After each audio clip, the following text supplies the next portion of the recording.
벌써 4차 회의가 됐군요. 다들 고생 많으십니다. 언제나 말씀드리는 것처럼 국가의 제1책무는 국민의 생명과 안전을 지키는 것입니다. 지금 현재 전국적으로 호우가 심각하게 내리고 있는 것 같습니다.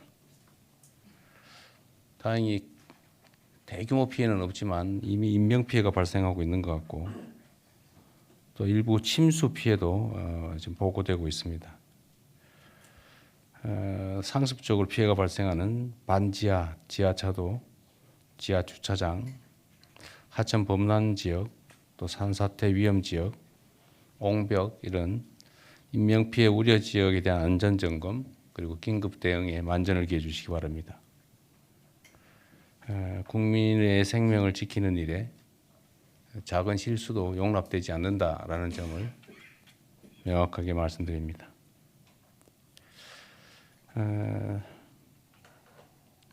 산업재해로 인한 사망사고 소식이 계속 들려오고 있습니다.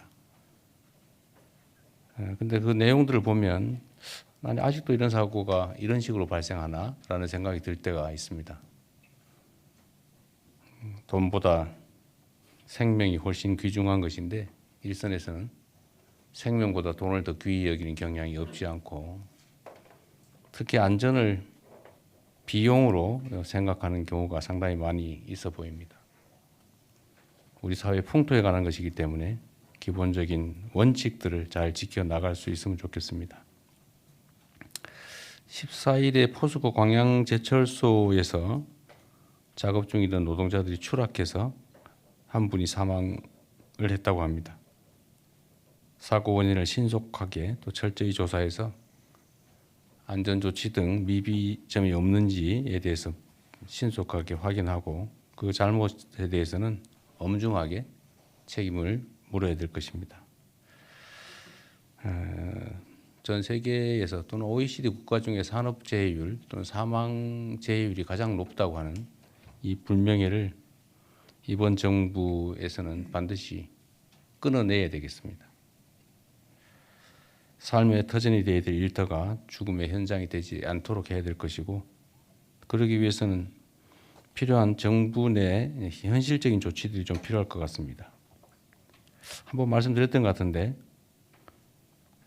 산업 안전 업무를 실제로 담당할 근로감독관들을 약 한 300명 정도라도 신속하게 충원해가지고 또 예방적 차원에서 산업안전 조치를 제대로 하고 있는지 현장 점검을 불시에 상시적으로 해 나가시길 바랍니다.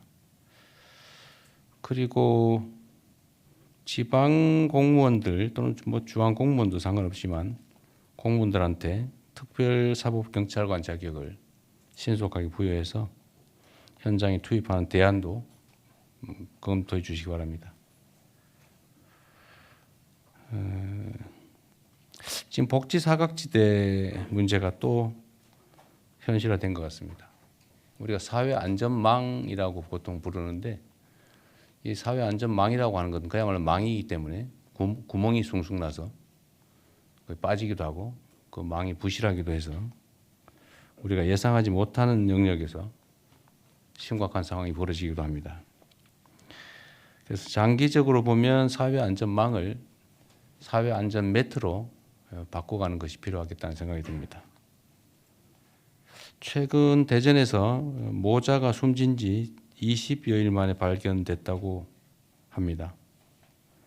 사망 전까지 심각한 생활계를 겪고 있었고 직업도 없었다는데 기초생활수급 대상자는 아니었다고 합니다. 이런 비극이 반복되고 있는 점에 대해서 큰 책임을 느낍니다.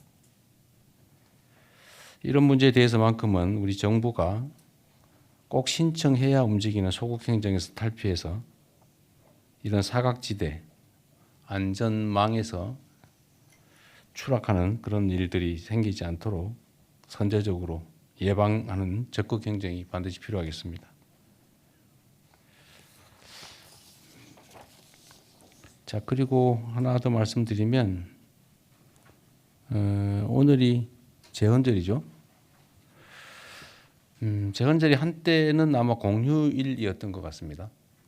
그런데 지금은 이제 공휴일이 아닌데, 물론 어떤 정책적 필요에 의해서 했겠지만 작년 12월 3일 군사 쿠데타 사태를 겪으면서 우리 국민들이 그야말로 헌법이 정한 것처럼 주권자로서의 역할, 책임을 다해서 결국은 민주 헌정 질서를 회복했습니다. 7월 17일 헌법이 제정 공포된 날을 기념하는데 소위 절로 불리는 국가 기념일 중에서 유일하게 휴일이 아닌 것 같아서 향후에 재헌절을 특별히 좀 기릴 필요가 있기 때문에 휴일로 정하는 방안을 한번 검토해 봤으면 좋겠습니다.